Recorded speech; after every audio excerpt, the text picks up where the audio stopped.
नमस्कार दोस्तों, welcome back to motor defined. मैं हूं आपका होस्ट और दोस्त अरिंदम घोष और बड़े दिनों बाद आज फाइनली मैं आप लोगों के लिए लेकर हाजिर हूं all new 2025 Yezdi roadster. Title thumbnail से आप लोगों ने ऑलरेडी समझ लिया है। वीडियो के दौरान मैं आप लोगों के साथ इस नई बाइक की एक डिटेल राइड रिव्यू शेयर करूंगा, लेकिन सिर्फ राइड रिव्यू ही नहीं, यहाँ पर इसकी पिछली मॉडल से ये नई मॉडल में आप लोगों को क्या चीज़ें कंपनी अपडेट कर दे रही है, feature, specification, price, mileage, everything in detail यहाँ पर बात करेंगे। और साथ ही डिस्कशन ये भी करेंगे कि अगर इस बाइक को मार्केट में मिलने वाली इसकी कंपटीशन के साथ भी अगर आप कंपेयर कर रहे हैं तो ये बाइक खरीदना आप लोगों के लिए एज अ रोडस्टर स्पेशली कितना सही हो सकता है। और दोस्तों आगे बढ़ने से पहले very special thanks to Binduwala trading private limited Kolkata for providing me this bike, ताकि मैं आप लोगों तक यहाँ पर ये रिव्यू पहुँचा सकूँ। वेस्ट बंगाल के हावड़ा हुगली कोलकाता में अगर आप रहते हैं, कोई भी आप यहाँ पर जावा या यज़दी की प्रोडक्ट खरीदना चाहते हैं, शोरूम को आप डेफिनेटली कॉन्टैक्ट कर सकते हैं। डिटेल्स ऑलरेडी आप लोगों ने अपने स्क्रीन पर देख ली है। तो चलिए दोस्तों स्टार्ट करते हैं। दोस्तों रिव्यू की शुरुआत वॉक अराउंड से करेंगे। सबसे पहले हर वीडियो की तरह जो की है ये आप लोग देख लीजिए। यज़दी की लोगों के साथ नॉर्मल सही की जैसे पहले आपको मिल रहा था वही मिल रहा है। बाकी जो की स्लॉट का पोजिशनिंग है इसको भी कंपनी ने पहले रोस्टर जैसे ही यहाँ पर रखा हुआ है, लेकिन फिर चेंज कहाँ हुआ है इस बारे में बात करते हैं। तो सबसे पहले बात करते हैं अबाउट कलर। अभी आप लोगों को 5 जो कलर वेरिएंट है वो यहाँ पर अभी आप लोगों को ये 2025 आप कह सकते हैं यज़दी रोडस्टर में आप लोगों को मिल जाएगा। बाकी स्क्रीन पर भी अभी आप लोगों ने यहाँ पर देख लिया, लेकिन मैं आप लोगों को कह दूँ ये जो कलर है ये है स्मोक ग्रे कलर। और through out the walk around आप लोगों को इसकी 360 व्यू जो है वो भी देखने में बिल्कुल मिल जाएगा। लेकिन यहाँ पर प्राइस अगर आप लोग देख रहे हैं तो बेस मॉडल से टॉप मॉडल तक आप लोगों को 18,000 रुपये तक का जो प्राइस गैप है वो आप लोगों को दिख रहा है। तो सबसे पहले इस बारे में बात करते हैं कि चेंजेस आप लोगों को क्या क्या मिलेगा। जैसे अगर आप लोग देख रहे हैं तो वहाँ पर आप लोग एक जो वाइजर है वो आपको मिल सकता है। देन अगर आप देख रहे हैं यहाँ पर ये जो बल्ब का इंडिकेटर है, चाहे फ्रंट हो चाहे रियर, वहाँ पर आप लोगों को जो LED है वो आप लोगों को बिल्कुल देखने में मिल सकता है। देन अगर आप लोग देख रहे हैं तो रियर ये जो लैम्प का जो पोजिशनिंग है इसको भी यहाँ पर बिल्कुल थोड़ा सा आप चेंज समझ में आएगा। और अगर आप लोग कलर देख रहे हैं वो तो डेफिनेटली आप लोगों को टॉप मॉडल में जब आप जा रहे हैं तो आप लोगों को डिफरेंट कलर जो है वो आप लोगों को बिल्कुल समझ में आने वाला है। ये तो आप बेस मॉडल से टॉप मॉडल तक का कहानी बन गया, लेकिन अगर आप पिछली वाली रोडस्टर मॉडल से ये वाली रोडस्टर मॉडल देख रहे हैं तो कितना डिफरेंट है।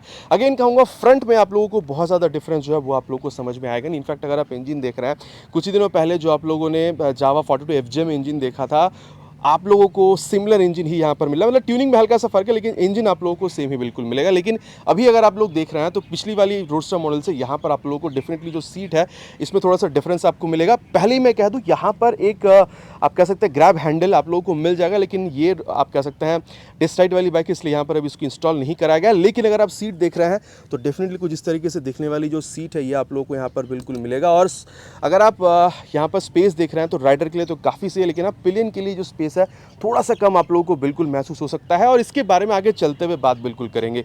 एक और बात है, अगर आप चाहें तो इस सीट को हटा सकते हैं और पीछे आप इस चीज़ को थोड़ा सा मतलब क्लियर बना सकते हैं। अगर आप खुद राइड करना चाहते हैं अकेले तो वो भी यहाँ पर पॉसिबल है। पीछे की सीट आप हटा सकते हैं। एक यहाँ पर आप लोगों को जो पैनल है उस यहाँ पर नीचे लग जाएगी ताकि जो स्क्रूज वगैरह उसको ढका जा सके। लेकिन एक और चेंज आप लोगों को यहाँ पर मिलेगा। पहले जो सीट आप लोगों को 790 mm की सीट हाइट के साथ मिल रहा था वो अभी 5 mm बढ़ा दिया गया है।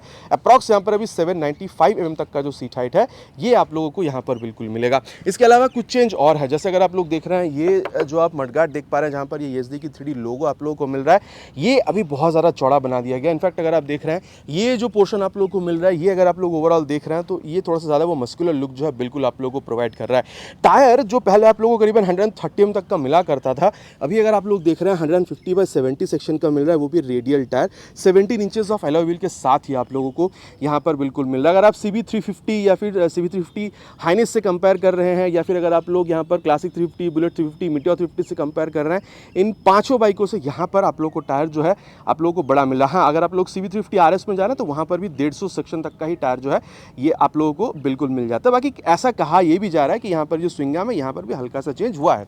तो ये था सारा चेंजेस जो आप लोगों को यहाँ पर अभी मिल रहा है। बाकी मैंने ऑलरेडी कहा है कि जो 360 view of this particular colour ये भी आप लोगों को through out the walk around जो है समझ में बिल्कुल आ जाएगा। तो यहाँ तक मैंने आप लोगों को बता दिया कि आप लोगों को बेस मॉडल से टॉप मॉडल या फिर पिछली मॉडल से इस मॉडल में क्या क्या चेंज समझ में आ सकता है। और हाँ, 18% GST के हिसाब से नया प्राइस वगैरह क्या हो सकता है सब कुछ मैं आप लोगों को बताऊंगा। लेकिन उससे पहले देख लेते हैं कि ओवरऑल चीज़ हमें यहाँ पर मिल क्या कह रहा है। सबसे पहले मैं आप लोगों को हेडलैम्प के बारे में बता दूं, जहाँ पर ये यज़दी का जो लोगो है ये आप लोगों को पहले जैसे मिला। इनफैक्ट अगर आप लोग देख रहे हैं तो जो हेडलैम्प है ये भी आप लोगों को पहले जैसे मिल रहा है। जैसे आप लोग यहाँ पर की को ऑन करते हैं यहाँ पर ये आप लोग को जलता हुआ दिखेगा। और अगर मैं यहाँ पर इसकी इग्निशन को ऑन करता हूँ तो यहाँ पर ये जो हेडलैम्प है कुछ इस तरीके से आपको जलता हुआ दिखेगा। High beam, low beam, fast light आप कुछ इस तरीके से ऑपरेट कर पाएंगे। ये हो गया हाई बीम, लो बीम और फास्ट लाइट आपको इस तरीके से यहाँ पर बिल्कुल ऑपरेट कर सकते हैं। और यहाँ पर इग्निशन ऑन करने के लिए आप लोगों को क्लच और जो सेल्फ का बटन एक साथ आपको प्रेस करना होता है। बाकी अगर आप लोग देख रहे हैं तो ये जो टर्न सिग्नल है आप लोग को यहाँ पर ये आप कह सकते हैं आप नॉन फ्लेक्सिबल या फिर आप कह सकते हैं फिक्स टाइप का आप लोगों को ये बल्ब का देखने मिल जाएगा। मैंने ऑलरेडी कहा है टॉप मॉडल तक जब आप जाएंगे तो वहाँ पर आप लोगों को ये आप कह सकते हैं एलईडी का देखने में मिल जाएगा। अब इसको हम लोग यहाँ पर करते हैं बंद। साथ ही अगर आप देख रहे हैं 41 mm तक का ये जो टेलीस्कोपिक फोक है पहले जैसी आप लोगों को मिल रहा है विद दिस फोक प्रोटेक्टर। साथ ही अगर आप लोग देख रहे हैं तो यहाँ पर ये जो टायर है ये भी आप लोगों को पहले जैसे मिल जाएगा। एमआरएफ जैपर का जो टायर है ये आप लोगों को मिल रहा है। इनफैक्ट सेक्शन अगर आप लोग देख रहे हैं तो ये आप लोगों को 100/90 सेक्शन का tyre with 18 inches of diamond cut alloy wheel जो ये आपको मिलेगा। तो फ्रंट में 18, रेयर में आप लोगों को 17 इंचेस का जो अलॉय व्हील है ये आप लोगों को मिल रहा है। बाकी डुअल चैनल एबीएस फ्रंट और रियर ब्रेक दोनों में एबीएस ये तो पहले भी आपको मिलता था। इनफैक्ट बाई ब्रेक कैलिपर जो है ये भी पहले आप लोगों को मिलता था। फ्रंट सेक्शन में बहुत ज़्यादा चेंज नहीं हुआ है। 320 mm तक का बड़ा सा डिस्क पहले भी हमें मिलता था, अभी भी हमें यहाँ पर बिल्कुल समझ में आने वाला है। बाकी यहाँ पर अगर आप ये सस्पेंशन देख रहे हैं तो एक ग्रैब्रियल कंपनी का जो है ये आप लोगों को बिल्कुल मिलेगा। तो चाहे आप सस्पेंशन देख रहे हो, टायर या फिर ब्रेकिंग, ओवरऑल यहाँ पर फील कैसा देती है डेफिनेटली हम लोग चलाते हुए इसके बारे में बात बिल्कुल करेंगे। कितना डिफरेंट है इसकी पिछली वाली मॉडल से उसके बारे में भी बात करेंगे। और अब अगर मैं आप लोगों को यहाँ पर इंजन के बारे में बताऊँ तो जावा 42FJ जो इंजन आप लोगों ने देखा है वही इंजन आप लोगों को अब अगेन मैं कहूँगा ट्यूनिंग में हल्की सी चेंज है लेकिन इंजन आप लोगों को सिमिलर ही मिलेगा। जहाँ पर ये अल्फा 2 सीरीज़ का जो इंजन है ये आप लोगों को यहाँ पर बिल्कुल मिल रहा है। 334cc single cylinder liquid cool फिलेटेड इंजन जो है ये आपको मिलेगा। आप देख सकते हैं जो रेडिएटर का सेटअप है ये भी आप लोगों को यहाँ पर दिख रहा है। पावर फिगर्स में भी कोई चेंज नहीं है। 29.1 PS तक का पावर, 29.6 न्यूटन मीटर तक का टॉर्क जो है ये आप लोगों को यहाँ पर बिल्कुल मिलेगा। अब अगर आप लोग देख रहे हैं स्लीपर क्लच तो आप लोगों को पहले भी मिलता था लेकिन कंपनी अभी यहाँ पर आप कह सकते हैं ट्रैक्शन कंट्रोल सिस्टम जो है वो भी यहाँ पर बिल्कुल ऑफर कर रही है जो आप लोगों को रॉयल एनफील्ड की 350cc सीरीज में जो अभी तक देखने में नहीं मिलता। लेकिन अगर आप CV 350 सीरीज में देखते हैं होंडा की तो वहां पर आप लोगों को बिल्कुल मिल जाएगा। बाकी अगर बात यहां पर इंजन की हो रही है तो चलिए यहां पर एक बार जो एग्जॉस्ट साउंड है वो मैं आप लोगों को यहां पर एक बार बिल्कुल सुना दूं। और उसके लिए मुझे यहां पर इंजन को स्टार्ट करना होगा और दोस्त से कहूंगा मैं कि यहां पर जो इंजन है उसको बिल्कुल यहां पर ऑन करें।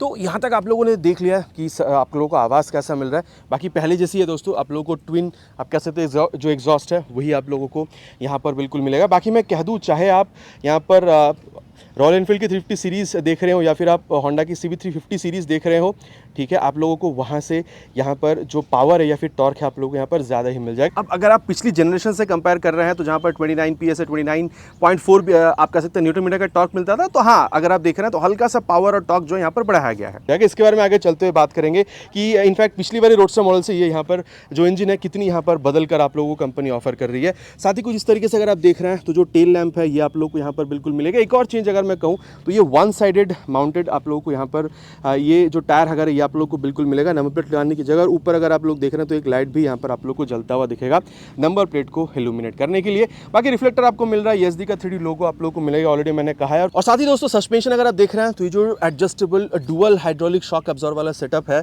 जो पहले भी आप लोगों को मिला करता था वो अभी भी आप लोगों को यहाँ पर बिल्कुल मिलेगा। और साथ ही दोस्तों अगर डिस्क का सेटअप देखा जाए तो पहले जैसे अभी भी हमें 240 mm का ये जो ब्रेक डिस्क है ये मिल जाएगा। फ्रंट की तरह रियर में भी आप लोगों को जो बल्ब इंडिकेटर है ये आप लोगों को यहाँ पर बिल्कुल मिल रहा है।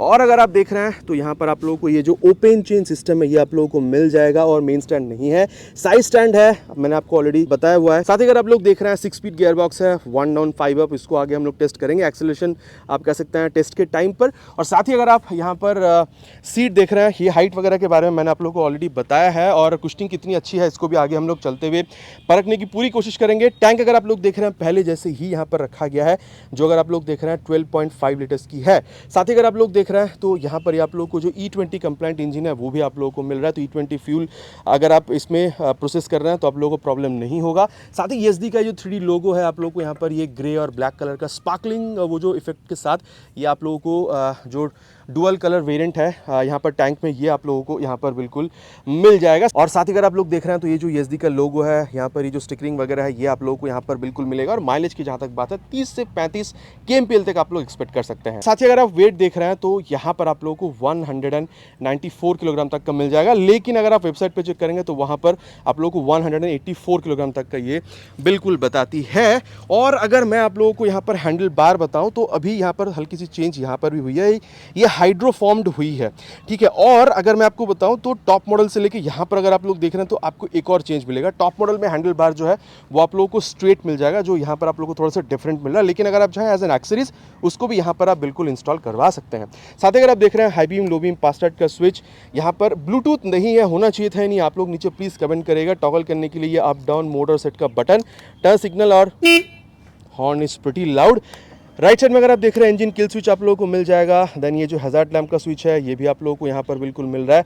और यहाँ पर इंजन ऑन करने का स्विच, एग्जॉस्ट साउंड जो है ये मैंने आप लोगों को ऑलरेडी यहाँ पर सुना दी है। साथ ही अगर आप लोग देख रहे हैं तो यहाँ पर एक बार मैं अगर इसको ऑफ करके ऑन करूँ तो कुछ इस तरीके से यहाँ पर ये आप लोगों को ऑन होती हुई दिखेगी। हाई लिख कर आ रही है पूरा, एक बार यहाँ पर स्वाइप बिल्कुल भरती है। साथ ही आप लोग अगर देख रहे हैं तो यहाँ पर ये जो ट्रैक्शन कंट्रोल सिस्टम है ये भी कंपनी ऑफर कर रही है, ऑलरेडी मैंने आप लोगों को बताया। बाकी यहाँ पर पावर मोड जो है वो भी आप लोगों को यहाँ पर बिल्कुल दिख जाएगा। साथ ही अगर आप देख रहे हैं ABS का जो सेंसर है वो आपको दिख रहा है, टर्न सिग्नल्स वगैरह वो आपको दिख जाएगा, न्यूट्रल पोजिशन सेंसर भी आप लोगों को यहाँ पर बिल्कुल दिख रहा है, स्पीडोमीटर आप लोगों को दिख रहा है, टैकोमीटर आप लोगों को मतलब RPM मीटर यहाँ पर दिख रहा है, ओडोमीटर भी दिख रहा है। और अगर आप लोग देख रहे हैं तो यहाँ पर आप लोगों को ये ओडोमीटर के बाद आप लोगों को ट्रिप A ट्रिप B जो है ये आप लोगों को यहाँ पर बिल्कुल दिखेगा। साइड स्टैंड गिरी हुई है वो भी शो कर रही है। फ्यूल दोस्तों मैंने यहाँ पर 2 लीटर अभी भी डला था, लेकिन फिर भी यहाँ पर बार शो नहीं हो रही है। गियर पोजीशन सेंसर आप लोगों को दिखा रहा है और टाइम जो है ये आप लोगों को यहाँ पर ये बिल्कुल शो करती है। साथ ही दोस्तों अगर आप देख रहे हैं तो ये जो बार यहाँ पर बार एंड आप लोगों को ये जो मिरर है ये आप लोगों को बिल्कुल मिल रहा है, लेकिन अगर आप चाहें तो यहाँ पर भी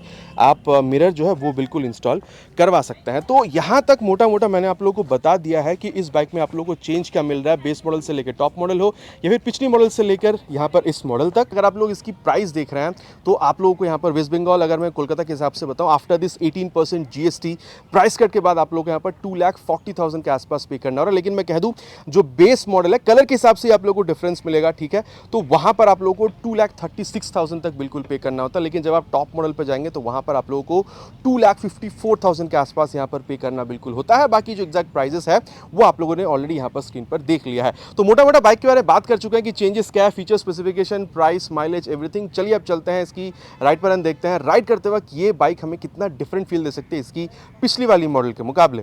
और दोस्तों राइड रिव्यू की शुरुआत करते हैं of this all new 2025 ESD roadster की। सबसे पहले यहाँ पर जो सीट है इस बारे में बात करेंगे। देखिए सीट इज क्वाइट कंफर्टेबल, मैं तो कहूँगा पिछली सीट भी कंफर्टेबल थी, लेकिन उससे कहीं ना कहीं मुझे लग रहा है कि ये थोड़ी सी और ज़्यादा कंफर्टेबल आपको फील बिल्कुल दिला सकते हैं। बाकी 795 की सीट हाइट है, 556 तक की हाइट दोस्तों इनफ रहेगी इसको मैनेज करने के लिए। और अगर आप देख रहे हैं तो आप लोगों को स्पेस में यहाँ पर कोई कमी फील नहीं हो रही है अगर आप एज अ राइडर देख रहे हैं।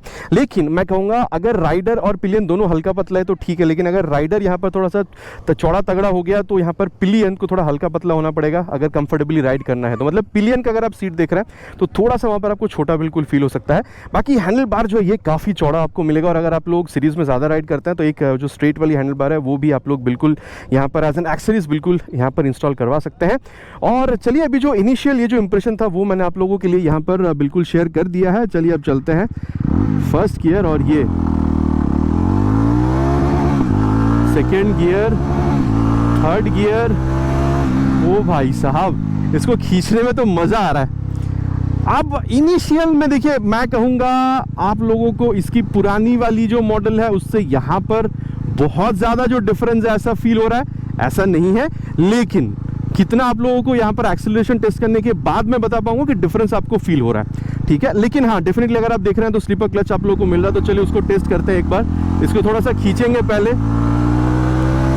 और ये 80 पे ले जाके डाउन शिफ्ट करके रियर छोड़ दिया मैंने क्लच। ये देखिए अगेन मैं यहाँ पर 2 से 1 पर आ गया हूँ। देखिए 80 से देखिए यहाँ पर इतने जल्दी मैं यहाँ पर इसकी जो स्पीड है उसको स्लो कर पाया हूँ। ये एक कारगर तकनीक है आप कह सकते हैं। अगर आप हाईवेज पर हैं 100, 110, 15 पर आपकी स्पीड है और आप झट से सामने आपको कुछ आ जाता है, इस तरीके से अगर कुछ जीव अगर चढ़ते हुए आ जाते हैं तो आपकी स्पीड को अगर आपको झट से स्लो करना है तो बस गियर डाउन करके छोड़ दीजिए, स्पीड अपने आप स्लो हो जाएगी। लेकिन क्योंकि इसमें स्लीपर क्लच है तो गियर डाउन करने के बाद जब आप क्लच छोड़ते हैं तो रियर टायर स्लिप नहीं करते, लेकिन अगर स्लीपर क्लच नहीं है तो स्लिप कर जाएगी।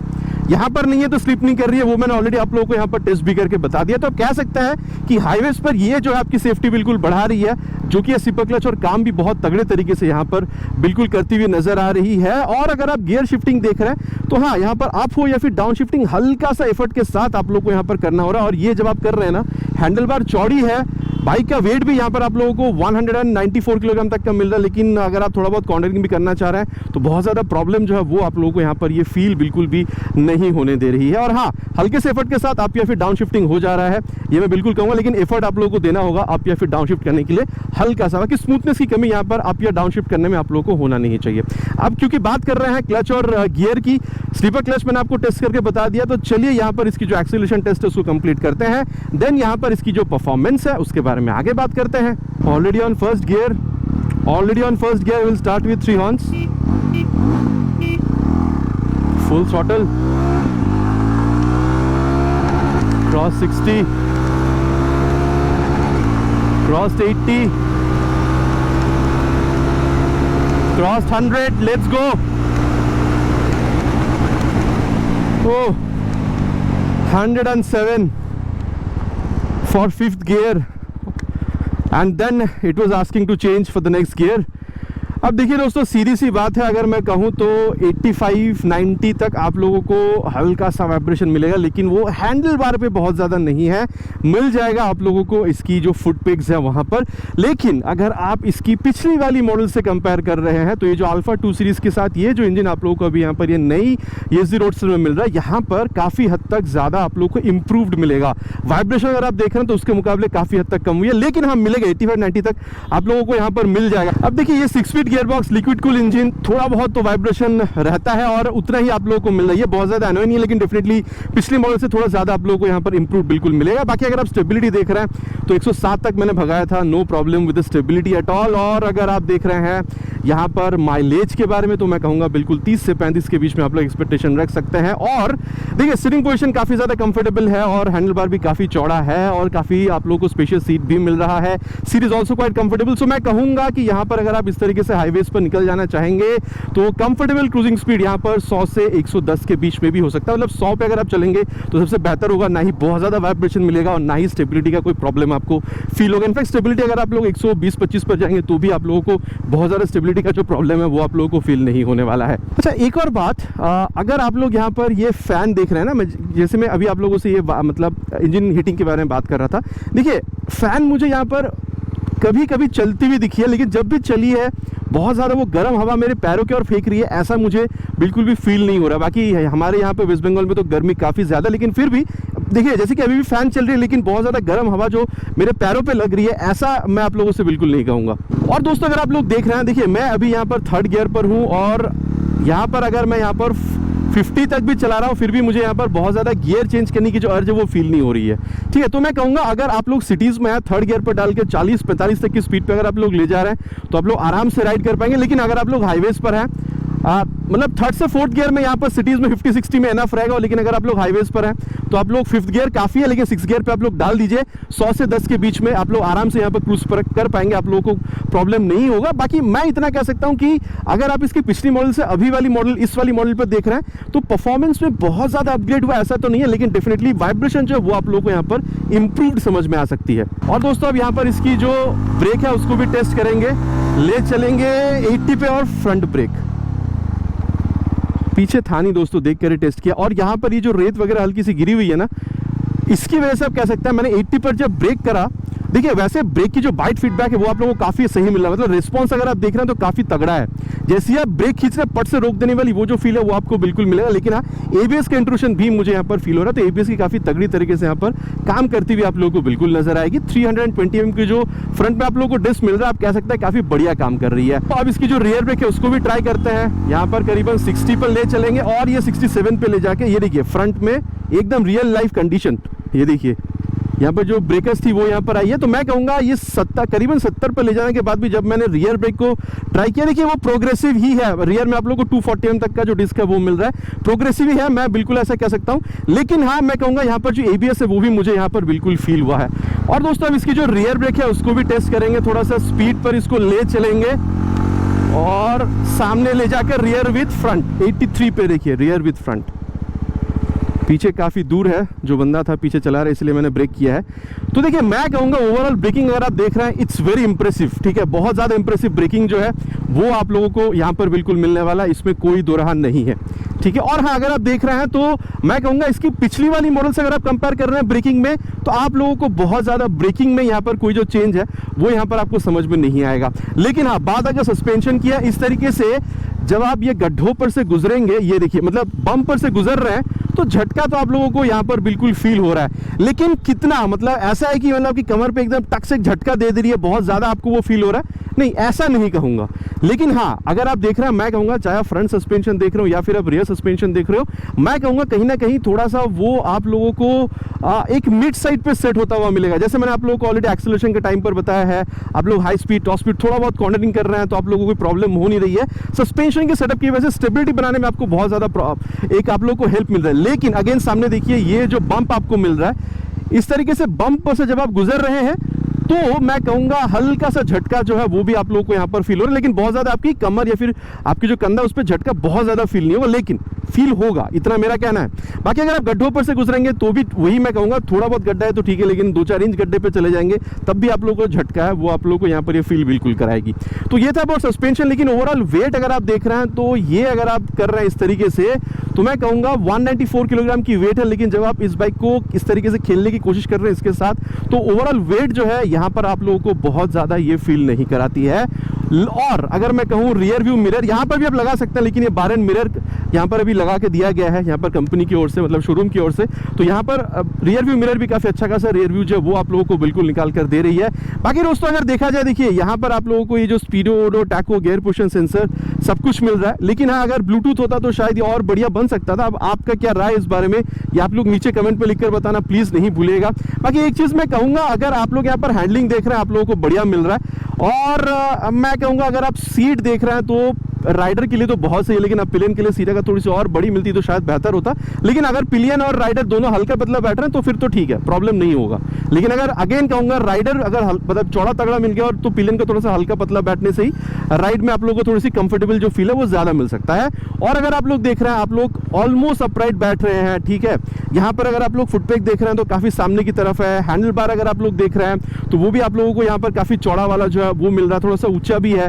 अब क्योंकि देखिए मैं कहूँगा आप काफ़ी ज़्यादा कंफर्टेबली बैठ रहे हैं, बहुत ज़्यादा मतलब काफ़ी आप अपराइट बैठ रहे हैं और हैंडल बार भी काफ़ी चौड़ी है, तो मैं कहूँगा इस वजह से आप लोग देखिए रोडस्टर है, आप इसको सिटीज़ में अगर आप यूज़ करना चाहें तो आप बिल्कुल कर सकते हैं। लेकिन अगर कभी आपका प्लान बन गया हाईवेज पर भी लेके इस बाइक को निकलने का, तो भी मेरे ख्याल से आप लोगों को यहाँ पर प्रॉब्लम नहीं होनी चाहिए। और माइलेज मैंने बताया 30 से 35 के बीच आप लोग एक्सपेक्ट कर सकते हैं। बाकी देखिए यहाँ पर मैंने बता दिया है कि बाइक में ओवरऑल मुझे यहाँ पर एक्सपीरियंस क्या मिला है और पिछले से मॉडल से कितना यहाँ पर चेंज हुआ है, सब कुछ यहाँ पर डिस्कशन हो चुका है। तो चलिए अब चलते हैं कंक्लूजन में, देन बात करते हैं कि अगर आप इस बाइक को इसकी कंपटीशन के साथ भी कंपेयर करते हैं तो कितना सही होगा ये बाइक आप लोगों के लिए खरीदना। और दोस्तों अभी सत्यवचन की खड़ी कंक्लूजन का समय कि फिर ये बाइक खरीदना आप लोगों के लिए कितना बेहतरीन हो सकता है। और सबसे पहले ही मैंने आप लोगों से वॉक अराउंड के दौरान कहा था कि अगर आप जावा 42 FJ मॉडल से कंपेयर कर रहे हैं तो यहाँ पर इंजन इज ऑलमोस्ट सिमिलर, तो उसमें तो कोई डिफरेंट आप लोगों को यहाँ पर चीज़ समझ में आ नहीं रही है। हाँ, ट्यूनिंग में हल्का सा डिफरेंस आपको मिलेगा। तो मैं कहूँगा देखिए, अगर आप लोगों की बजट 4-5 हज़ार रुपये और कम है, आप सिमिलर इंजन के साथ सिमिलर परफॉर्मेंस चाह रहे थे, 6 speed gear box liquid cool engine, आप लोगों के लिए जावा 42 FJ भी बहुत सही है। लेकिन हाँ, एक चीज़ देखिएगा, वहाँ पर टायर जो है पिछली टायर इतनी चौड़ी आपको नहीं मिलेगी, तो लुक में भी एक अलग सा आप कह सकते हैं कि फील डिफरेंट है। अगर आप रियर में टायर देख रहे हैं तो ये भी थोड़ी सी चौड़ी आपको मिल जाएगी जावा 42 FJ के मुकाबले। लेकिन अगर आप यहाँ पर कंपेयर कर रहे हैं विथ होंडा CB350, मैं कहूँगा सिमिलर प्राइस पॉइंट पे ये भी 2,50,54 तक आप लोगों को मिल जाएगा। आप अगर होंडा देख रहे हैं CB350 तो वो भी आप लोगों को सिमिलर प्राइस पॉइंट पर ही देखने में आप लोगों को बिल्कुल मिल जाएगा। देखिए मैं कहूँगा अगर आप लोगों को एयर कूल वाले इंजन से प्रॉब्लम नहीं है, होंडा की रिलायबल इंजन वो लुक आप लोगों को पसंद आ रही है, थोड़ा सा और आप कह सकते हैं स्मूथ इंजन आप लोगों को चाहिए थी, आप लोगों के लिए सेम प्राइस पॉइंट पे CB350 होंडा वो भी सही है। पूरी सीरीज़ की मैं बात कर रहा हूँ, सिमिलर प्राइस पॉइंट पे आ जाती है। लेकिन जब आप इसको कंपेयर करेंगे विथ रॉयल एनफील्ड, आप कह सकते हैं कि हंटर से तो मुकाबला नहीं होता। लेकिन अगर आप इसको बुलेट या फिर क्लासिक या फिर मिटियोर से कंपेयर करते हैं तो मैं कहूँगा देखिए अगेन रॉयल एनफील्ड जब आदमी खरीदता है तो एक इमोशन के हिसाब से खरीदता है। हाँ, बाइक भी अभी काफ़ी सही है, अगर आप देख रहे हैं तो वो जो वाइब्रेशन वगैरह वो भी काफ़ी ज़्यादा कंट्रोल्ड है। उसकी भी प्राइस पॉइंट 2,50,54 इसी की तरह आप लोगों को मिल जाएगा।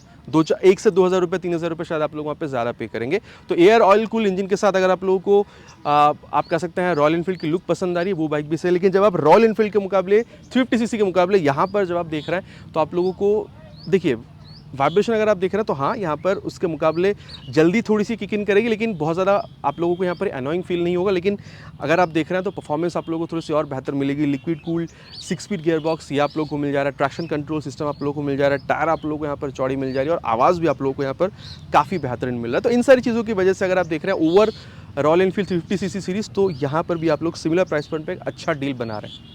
बाकी अब आप लोग क्या समझते हैं, जो मैंने बाइक यहाँ पर जिक्र किया है, जावा 42 FJ मॉडल या फिर होंडा की CB 350 सीरीज़ या फिर रॉयल एनफील्ड की यहाँ पर 350 सीरीज़ या फिर ये बाइक, आप कौन सी खरीदना ज़्यादा पसंद करेंगे? नीचे कमेंट पर लिखकर बताना प्लीज़ नहीं भूलिएगा। It's my request. आशा करता हूँ वीडियो आप लोगों को पसंद आई होगी। आपको पता है पसंद आए तो क्या करना है, प्लीज़ वीडियो में एक लाइक, और अगर आप लोग चैनल पर पहली बार आ रहे हैं सब्सक्राइब करके बेल बटन कॉल पर हिट करना अगेन नहीं भूलिएगा। It's my request. बहुत जल्द आप लोगों से मुलाकात होगा चैनल पर इसी तरीके से नए वीडियो में नए बाइक के स्कूटर के साथ। Till then ride safe and Jai Hind.